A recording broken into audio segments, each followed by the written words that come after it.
Why am I so insistent on making my small business boutique work? I often get asked this. Why don't I just get a 9 to 5 job? Wouldn't it be easier? Wouldn't it be less work, less stress? And different aspects of it, yes, it would be. But there's one major factor that I've talked a little bit about on my Facebook, but I haven't really talked about on my TikTok. And I never want to experience this or be told this again. I was working at a place in, it was when I lived in a different state than I'm currently in. And I was just cutting chain at this place. That's all I did was cut chain. But it was a temporary job. They didn't want me to go over $600 of pay time with them. So they were trying to help me find a different job.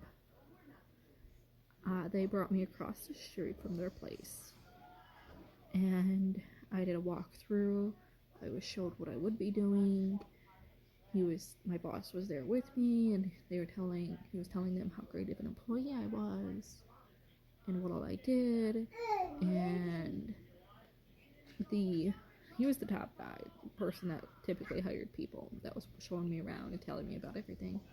At the end of the interview, he brought me to the front and he told me, I'm going to be honest with you. We're not going to hire you. You have a good resume. You have good work experience. You're a great person, he basically said. But you're female.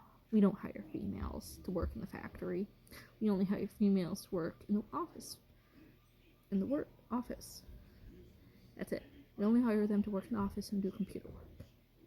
If you were a male, he said, you would be hired right away. But since you're female, we're not hiring you.